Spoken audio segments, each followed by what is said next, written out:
All right, greetings. Welcome back to Blackbird News, where everything is connected. How y'all doing? Sorry for a little bit of a late start today. Well, much later start today, but thanks for hanging out. Thanks for being here. Wanted to do a show today. I just had something to do earlier, so was trying to figure out when I would do it, and this is the time. So let's do it.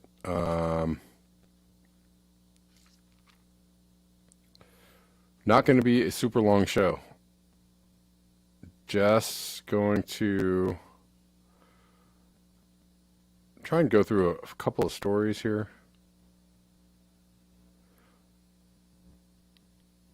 And if I can actually get these going.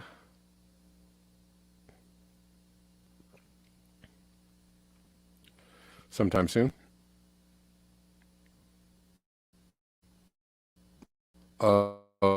Thanks to Michelle Lee for the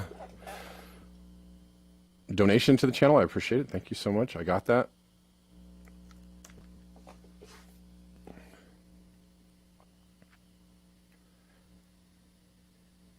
And let's get into this. Saw this on The Guardian today. Major sea level rise caused by melting of Greenland ice cap is now inevitable, and we already knew that. Oh, by the way, we're live on Rockfin Call-In and on YouTube. The address on the screen is a really good place to support the channel at, or you can do it at any of the links in the description boxes of each respective channel or platform or whatever. Yeah, so we knew this was happening. Major sea level rise from the melting of the Greenland ice cap is now inevitable, scientists have found. It's a tipping point. It's a feedback. We've already started the feedback. By the way, I'm not drinking coffee today, or at the moment. Ooh, that's tea. This is extremely hot. All right, I'm not even going to drink it.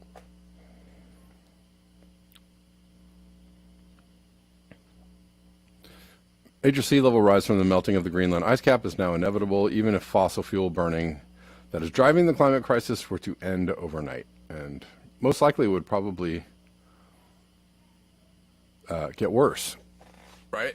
Because we'd lose some aerosol masking, so we probably would get a spike in temperatures. just an added kick in the arse, if you will. Oh, good job, humans. Here, take some more heating. My name is Climate Change, and I'm a right bastard.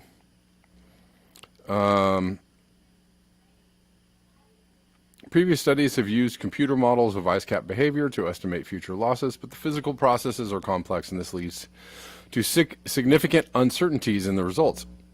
Look how many uncertainties they're including.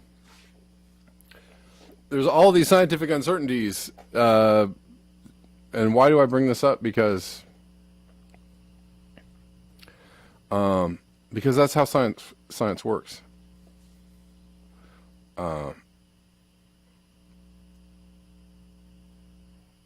You have to allow for the uncertainties. You don't really know anything, but given the circumstances and given the enormity of the data and the observations and everything, and the fact that we're seeing basically climate change happening like right now, like it's here.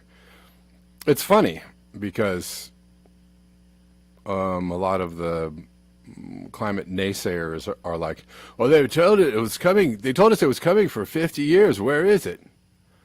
It's here. You don't see anything happening? Major floods, droughts, rivers running dry. It's getting hotter. It's damn hot. There's no insects anymore. You can't grow food regularly anymore. You don't notice anything different. It's happening right now. Caleb says Trump wanted to buy Greenland. It was funny and pretty obnoxious. Actually, you know what? I mean, I don't know that I necessarily agree with it, but you have to know, A, Trump knew the importance, the territorial importance of Greenland. He knows it, and part of that is climate change. Right? I just read the article about all the superpowers trying to race to the Arctic, and someone's going to want to control Greenland pretty soon, right? Somebody's going to be like, hey, there's this, all the ice is going to be melted, and there's going to be minerals and oils and stuff there, and we want to control it. Who's going to get there first? Trump was like, why don't we just buy it now? I mean, that wasn't actually a dumb idea, considering the fact that we're probably going to have to fight somebody over it. That was actually not an illogical idea at all.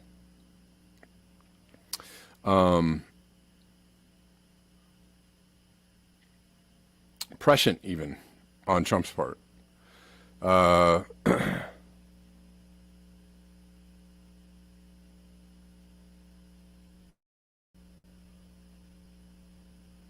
Anyways, in contrast, a study published in the journal Nature Climate Change used satellite measurements of ice losses from Greenland and the shape of the ice cap from 2000 to 2019. This data enabled the scientists to calculate how far global heating to date has pushed the ice sheet from an equilibrium where snowfall matches the ice lost. This allows the calculation of how much more ice must be lost in order to regain stability. It is a very conservative rock bottom minimum, said Professor Jason Box from the National Geological Survey of Denmark and Greenland, who led the research. Realistically, we will see this figure more than double within this century. The 27 centimeter estimate is a minimum because it only accounts for global heating so far, and because some ways in which glacier ice is lost at the margins of the ice sheet are not included.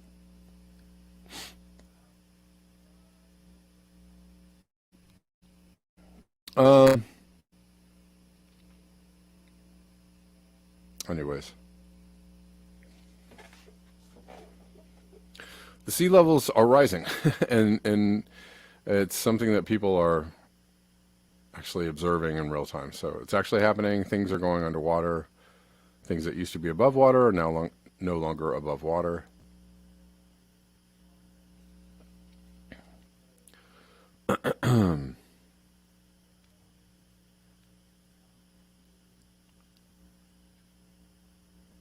All right, let's keep it moving. Anyways, the floods keep on going. Pakistan and now in other areas being affected by major flooding. China, India.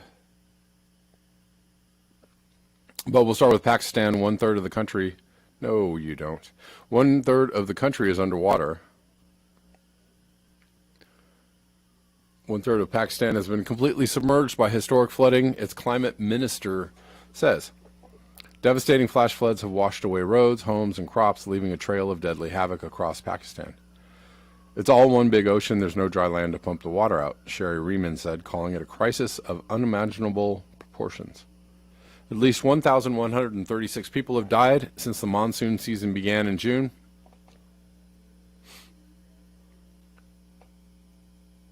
They say these people died of climate change. Well, I don't know. The summer rain is the heaviest recorded in a decade and is blamed by the government on climate change. Literally 1/3 of Pakistan is underwater right now, which has exceeded every boundary, every norm we've seen in the past, Ms. Riemann told AFP news agency. We've never seen anything like this. The minister added, of those who are known to have died, 75 were in the past 24 hours alone, officials said on Monday, adding that the death toll is expected to rise.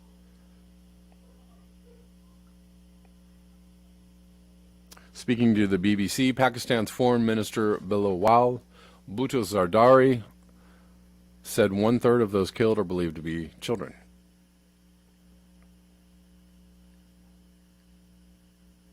Pretty major stuff.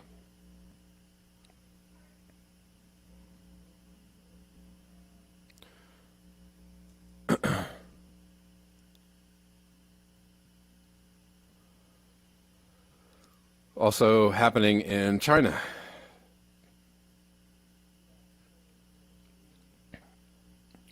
Pretty major stuff. Look at that.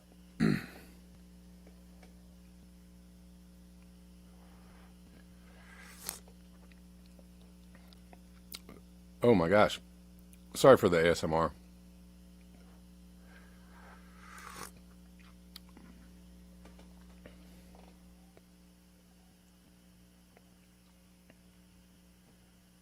Oh, sorry for the not showing the video. Why? Why do I always do that? Scott Andrews, you are actually on top of it where I'm going to go next. We are going to go here next. Do not drink the water. Mississippi governor will declare emergency. As Jackson, Mississippi, the water crisis in Jackson, Mississippi has gotten so bad, the city temporarily ran out of bottled water to give to residents.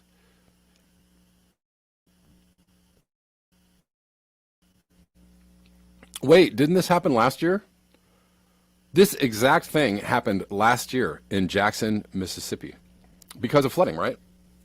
The exact thing. Yeah. Now we're having flooding every single year. That's keeping people from being able to have access to water. I wonder what's going on. Seems like something's going on. Seems like something is different. Recent torrential rain coupled with years of water system issues have resulted in a crisis in Jackson, Mississippi, where the city doesn't have enough water to fight fires, flush toilets, or even hand out residents in need. To residents in need. Jackson's main water treatment facility began failing Monday, according to Governor Tate Reeves. The National Guard was called up to help distribute bottled water as crews worked to get the water treatment plant back online. Anyways, Geraldine Watts, 86, says, I keep saying we're going to be the next Michigan. It looks like exactly where we're headed for. I swear to God, this exact thing happened last year. This week's troubles come as the water system has been plagued with problems for years, and with the city already under a boil water notice since late July, and what the state called a water quality issue.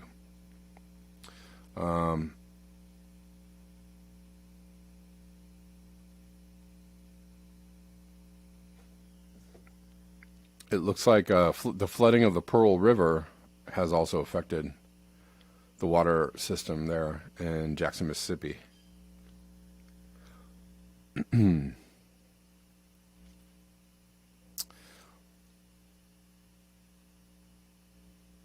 That is not good.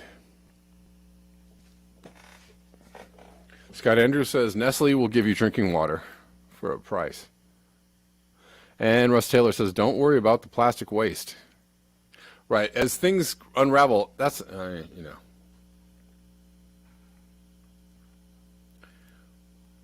know. It just is what it is, right? Humans are going to do, the humanity as we circle the drain, right? Every resource will be thrown at trying to save people. And, that's what humans do, and that's a human thing to do.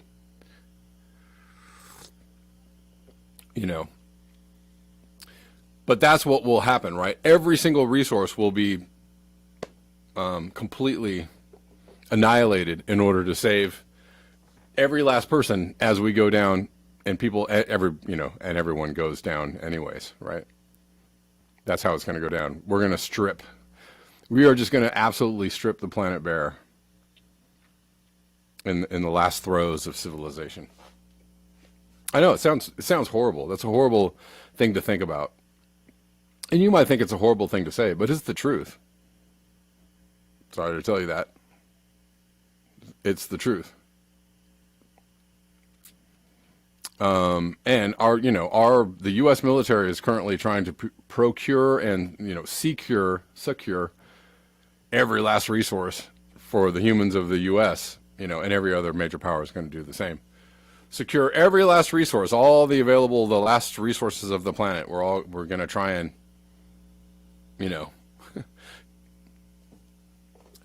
try and take them over and hoard them and use them all up as everything unravels. It's unfortunate, but it's true.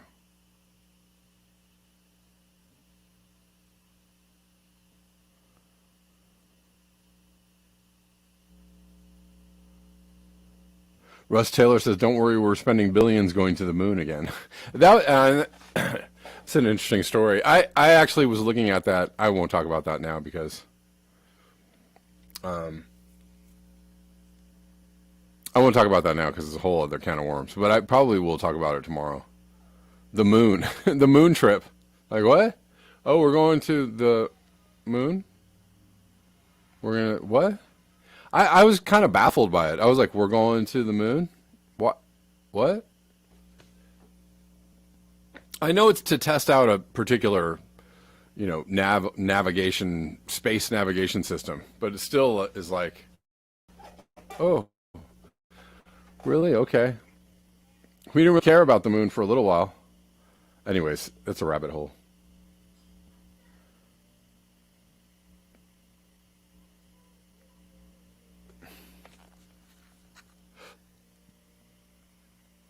You think it'll never make it to the moon?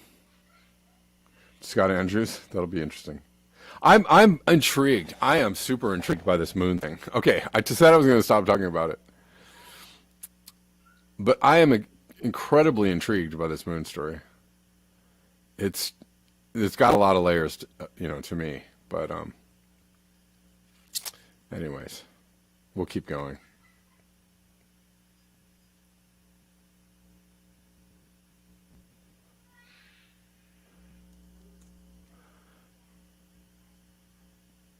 I mean, consider the idea that we didn't actually make it to the moon the first time, or the first few times, or 50 years ago, right? Consider that idea and then lay this on top of it. I'll leave it there.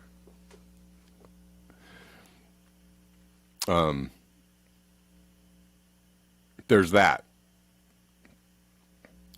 And then if you assume on face value that we went to the moon, and then we stopped caring about it 50 years ago, and now we're like, oh, well, let's go to the moon again.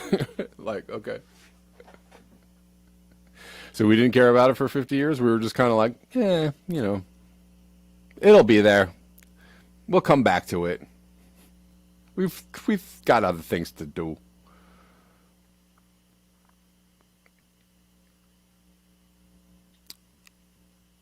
Just a couple of thoughts I have on that.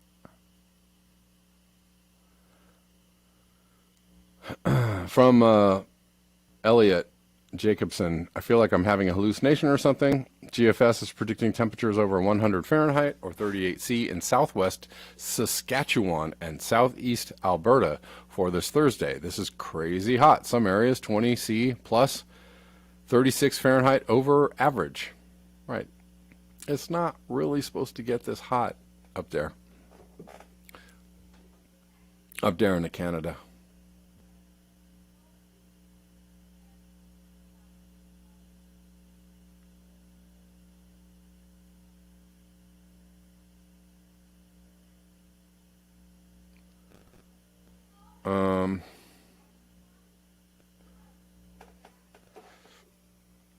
All right. So yeah, super hot. Today starts the hotness in California, and then the rest of the week is going to be ridiculous. Going back to more melting of stuff, because it's hot, and that's what happens when it gets hot, things melt and stuff. Poppy Davis says, this graph is ugly. Surface mass balance is the difference between accumulated precipitation on surfaces of glaciers and ice sheets and what has been lost due to the melt. Anyways, the melting on Svalbard's ice caps. Current 21-22 surface mass balance anomaly over Svalbard is incredible, close to 2 times larger than the previous record. 4 times larger than the 81 to 2010 interannual variability. That's crazy. Out of any statistically likely anomaly without global warming.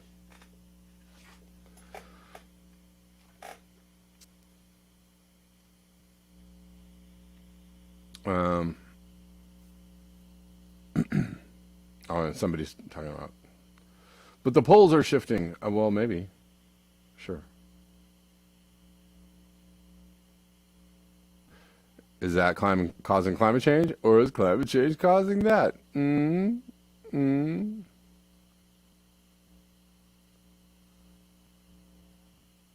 Are you sure you know? I have seen some graphs on the internet.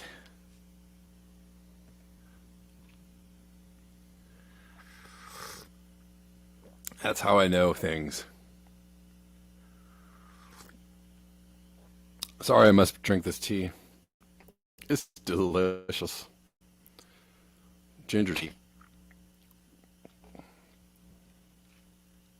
Kind of obvious I'd be drinking ginger tea, right? Right? Okay, this is floods in India.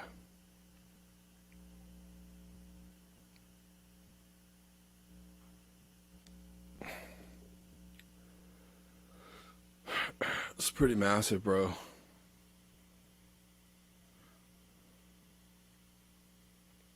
And the Bangaloreans.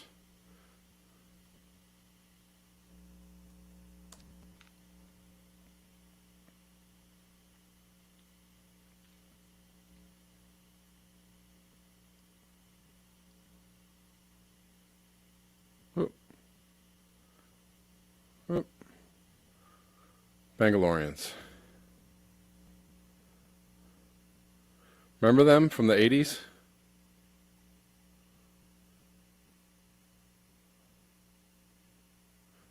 Y'all don't remember the band, the Bangaloreans?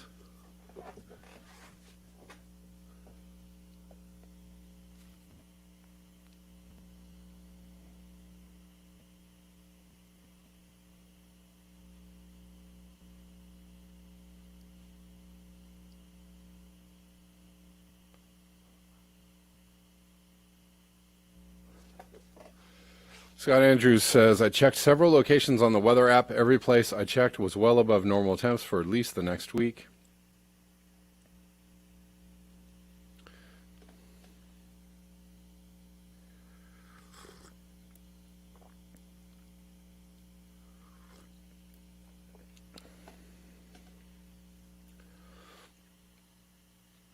Massive, massive, massive floods.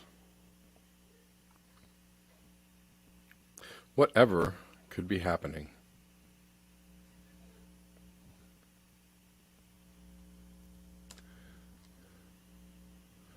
People want to say climate change is fake, but they never show you all the things that look like climate change happening in the world. They just say stuff out of their mouths without ever actually going like, look at, what about all these things that are happening? Oh, that's just what? What is it? Oh, you didn't show the things that are all the things that are happening because you don't want to talk about it. Yeah. Meh.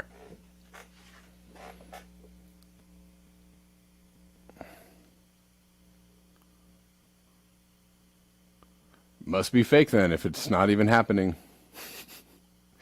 These are floods in Afghanistan. Oh man, the vocals, I mean the sound on this is horrific.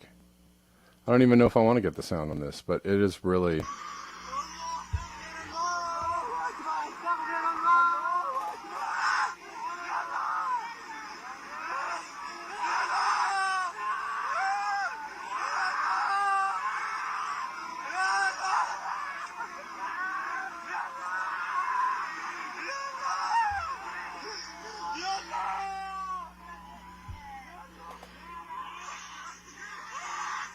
I mean, yeah, I can't even play any more of that. But they're just getting absolutely demolished. Afghanistan, another place on the map of the globe.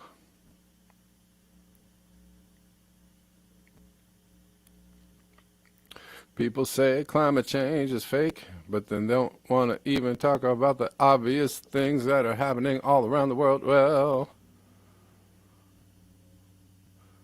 just want to talk about models and stuff and who invented climate change. Okay. Okay.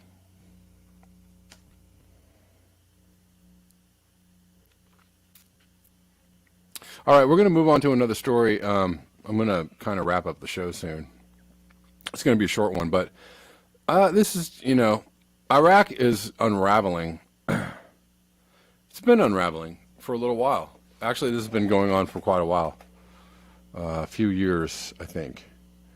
But it looks, and this is what we do when we go into a country and we absolutely pulverize it. And then, we just completely destroy everything.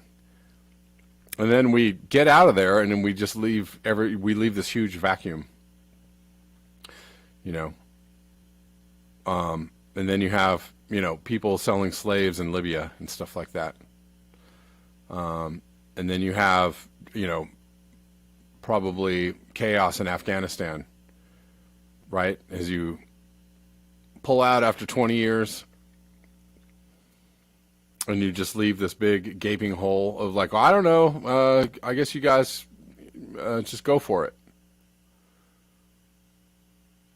Clearly, we're not interested in democracy. Clearly, we're not interested in stabilizing regions. Clearly, we're not interested in the welfare of the people who we occupy. We are not interested in that. Anybody if you think that in your head, you are a child. You are a child, mentally a child. If you think that we're doing good for the people of the, fill in the blank. You are mentally a child. You are a fucking 7-year-old. The U.S. is great. I love the USA. Let me salute the flag. Sorry to be so harsh, but seriously, grow the F up. Grow the F up. We are the terrorists. We are the terrorists. And I know you have a lot of privileges because you just happen to be the benefactor of all the terrorism we do all over the place. But at what cost? At what cost? What was it Tim Dillon the other day saying like, oh, you're supposed to go out and enjoy the Dairy Queen and the hamburgers and the French fries and the Starbucks because we went out and raped and pillaged for all that. So, if you don't enjoy it, you're a schmuck. But, he's obviously, he's a comedian. I think that's what it said on his resume. Last time he sent it to me. Let me check this out. Timmy, it says you're a comedian. That's nice. When are you going to get a real job? Russ Taylor, Bill Hicks knew this 30 years ago. Anyways, we do this all over the place. South America. Been doing it.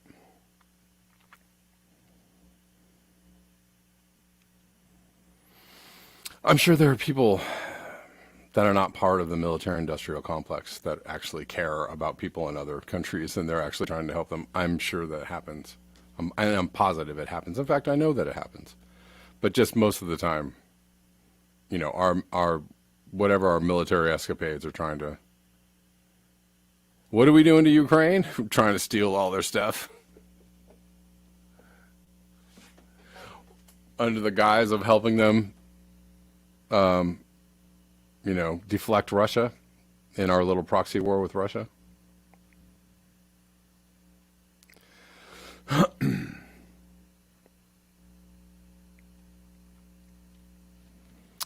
Caleb Rochester says, my brother was pissed about Iraq because the government was going to build everybody a new house. Welfare queens, those Iraqis.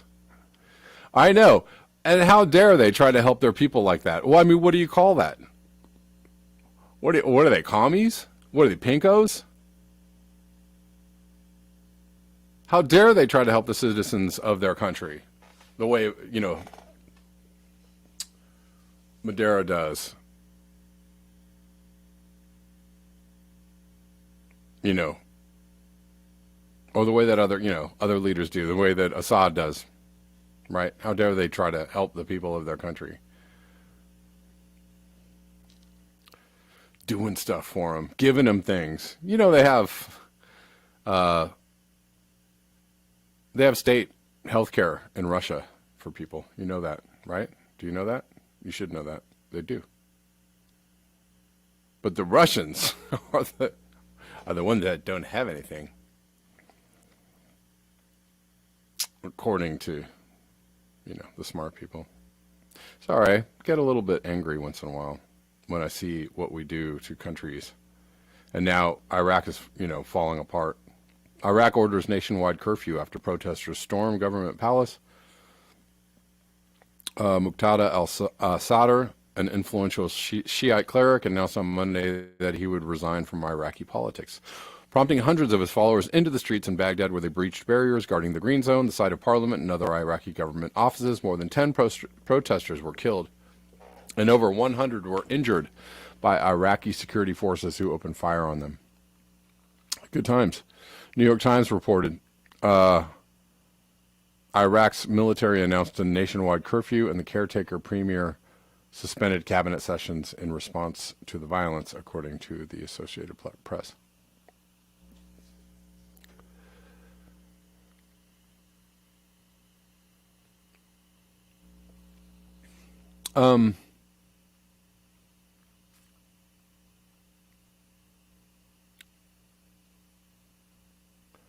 Anyways.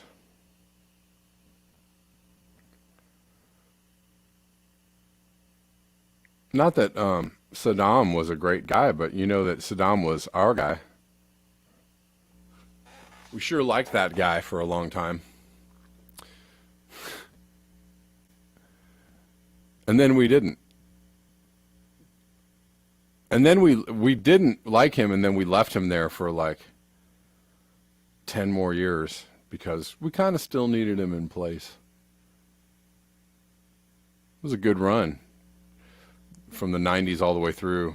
It feels like a 20-year run in Iraq of military shenanigans. What's up, William? Let's see if this call will work, okay? How you doing? Kev, can you hear me today? Way better, yeah. I got another phone. That's good. I'm glad we could talk. Yeah, absolutely. First, I'm just going to jump back to Mike Pompeo, 2019. I'm sorry, Mike Pompeo, 2019. What did he say? He said climate change is good because it's going to open up the, shipping lanes through the Arctic. Remember that? Yeah. Yeah. And then you have, it's outrageous. And then you have Trump calling it a hoax. You're like, what? Huh? And but he won by Greenland. Right. I mean, that yeah. I mean, he knows. There's also that clip of him speaking at the World Economic Forum. I don't know, it was running around a couple of weeks ago, but he was saying, yeah, they were like, but you deny climate change. And he's like, oh, did I? Do I? I'm really concerned about the environment and stuff. he said, basically. Yeah, right. While his EPA former co-lobbyists and him dismantle all environmental protections. Remember that, like 100 regulations. Mm-hmm. But I mean, I watch what you're watching today, and I feel your pain. I mean, it's devastating.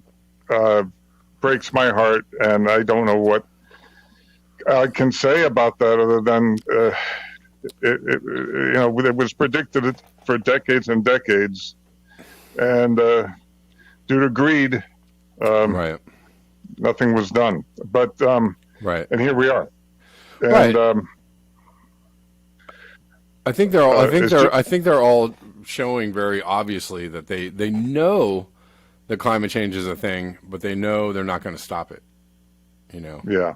They absolutely know it's a done deal, and so it's just. And I think on some level, what was I reading? I was reading some piece a few weeks ago, and somebody said that subconsciously, kind of everyone knows this, right? Kind of everyone knows that, like, everyone knows where everything is heading, but they just want to do the pretend theater that that we're just going to go forward as if nothing is going on, right? It's like having tea in a burning building, but it's like, Yeah. Well, I think you have some people who truly believe the rhetoric. You go back to Rush Limbaugh in 1988 when he went to WABC in New York and spouting all his climate change denial. And I actually called in. I'll tell you a short story if you got a few minutes. I called in to Rush Limbaugh, and I told you I had a degree in resource economics, so I had a lot of statistics. yeah, For example, that summer, 153 days of the year, the air quality was deemed unhealthy to the point where they're recommending people in New York not go outside. yeah, For example. yeah, And we were actually having a drought that summer.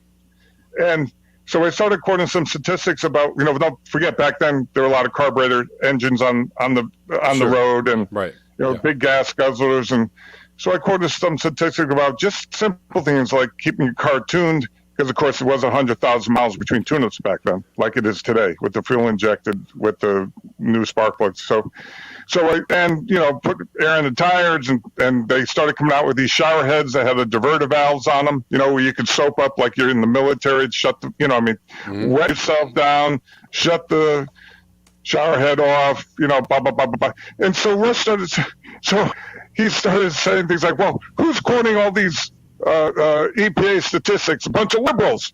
And next thing you know, I hear a click, right? yeah, And so he hung up on me. So my mother, I was back from college for a short stint, and my mother, I come out, she says, why'd you stop talking? I said, what do you mean? She said, well, he went in and he ripped into you, but you never said anything back to him. And it's because he hung up on me. Right. I couldn't respond. Yeah. And so the next day I called back, and I talked to the production manager. I said, gee, I want to get back on again. I don't know if we got cut off or what. He goes, yeah, I remember you. I'll put you back through. So I get back on High Rush, Bill from Connecticut, and I started to pick up where I left off. He let me get about 5 words there that click. Of course. Again. And I come out from the back room where we had the phone, what we call the den. Why'd you stop talking again? I said, because he hung up on me. I was like, you couldn't say anything. And not to mention, I think I got in. I used to go to Fordham my first year in college. When you drive down to 95 back then, this was actually when I went to Fordham was 1978. And you could see the brown, Kevin, the thick layer of rust-colored haze over New York. right. I'm like, damn, I'm going to be breathing that shit. Yeah. I'm going to drive it into it. Never saw it going the other way when I was going back to Connecticut. You know what I mean? Only when I was driving into the Bronx. You know what I mean? Well, I mean, yeah. I mean, I grew up in L.A. in the 70s. And they shut down schools all the time. All the time. Like, we had things called smog alerts, and they would go, how bad is it today? And if it got bad enough, they would shut down schools, and the kids would be like, oh, I hope it's really bad. But it would be so bad, they'd say, don't go outside. So you couldn't go outside and play, right? And your parents would be like, nope. And, it was easier, though, to tell people, like, oh, pollution is bad because, the smoke that you're breathing in all the time, right? Like, that's not good for you. And people would be like, I don't feel good. I guess you're right. But you remember. And so here we are. And so you have a lot of people now who are quoting, cloud seeding and all these different reasons why we're getting these superstorms and everything. I'm like, wow, really? No, cloud seeding happens. They're trying to create microclimates, probably produce rain somewhere where there's a drought or something like that. But it's not what's causing the whole big shift that we're seeing that was predicted decades and decades ago by the oil industry scientists themselves. You know what I mean? Right. But and now we're at a point where there's so many things we could have been doing, a lot of which we've discussed, anything from, Tesla's inventions to just simple, something you probably never heard of, a net-free vent area, attics. Most older homes are produced with not enough ventilation in the attic, right? Yeah. Not enough intake, not enough exhale. So what happens is that damn attic space heats up during the day, and then as it starts to cool slightly in the evening, then that hot air drops. It's not cool air; it drops down as because it starts to cool slightly into the living space. So you never get out of being sweltering. Right. Do you follow me? Right. And you're running the AC against it. You know what I mean? Yep. And so I had a property with my ex for a little while, 6 years in Southern California, and it was an old house. So I read up about net-free vent area, and I cut all kinds of vents in the soffits. You cut the holes in the soffits, you put the vent screens in, and added some gable end vents. Then I put in a solar-driven fan on the roof, like a 12-inch fan. I cut through the roof, and you know what I mean? That's great. Yeah, that's the way to do it. Some passive cooling. Yep. Yep. Yeah. And then the other thing I'm sorry, go ahead. No, please go on.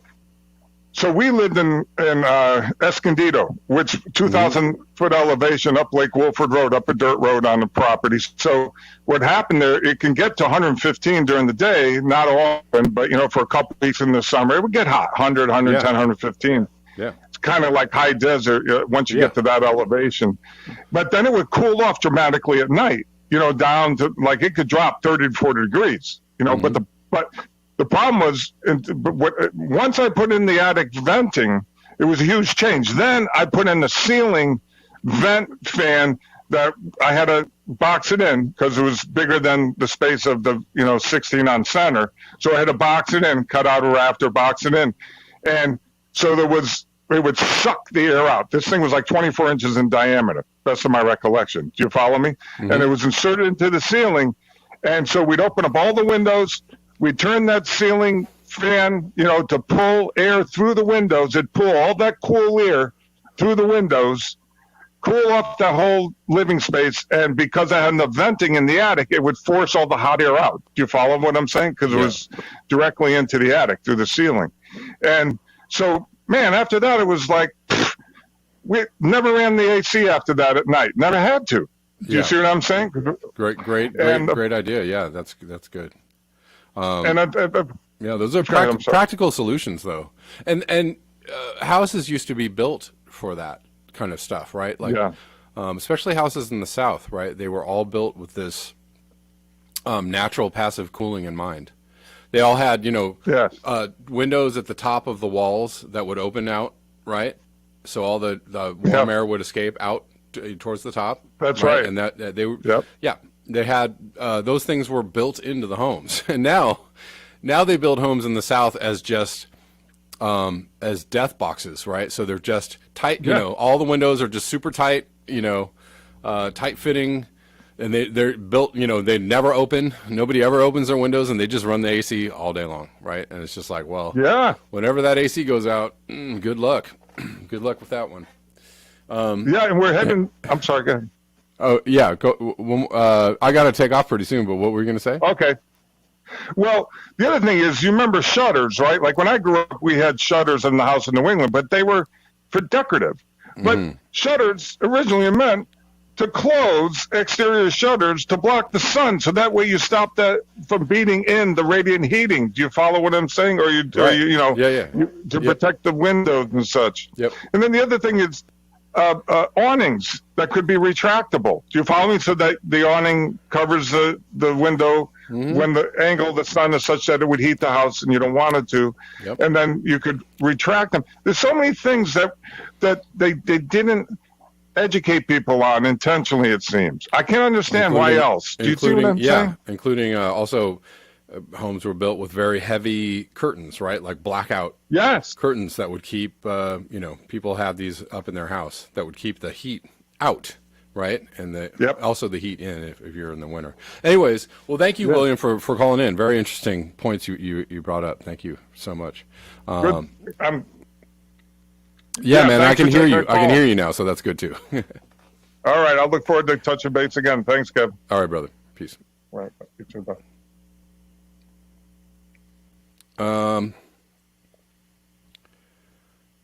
Bobby Davis says our houses are built for AC and our pathways for cars.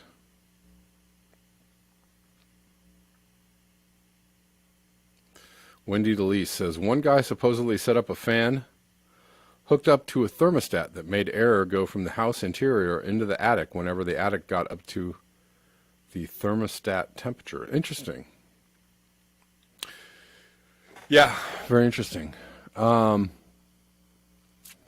Okay, just a couple more things before we go. I've got to take off, guys. I don't know if anybody listened to the Grand Theft World. I take them to task, the Grand Theft World guys, on the climate change thing, but it did a really great show this last Sunday about other things, and one of those things being COVID, and maybe not so much them as much as Tucker Carlson has really been putting together some really good shows about what's going on with COVID, and now what is going on around Fauci resigning, and people, the whole narrative has completely turned around, to the point where they're going to blame Trump for the vaccines. These vaccines were deadly. It turns out that they were deadly. I guess it was Trump's fault, right? Oh, how utterly convenient. So, yeah, and the narrative has really, really shifted because the science is now pretty clear. These vaccines are not good for people. They're actually causing more harm than they are helping people. Vaccine can cause more myocarditis in men under 40 than COVID-19. Just out. Another study. I've said this repeatedly. Moderna should be banned for men under 40. FDA failed Americans, and this analysis is more complicated. Everyone gets breakthrough eventually.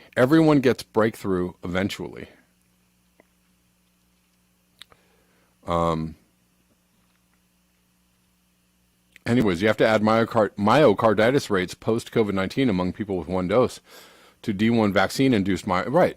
Of course you would.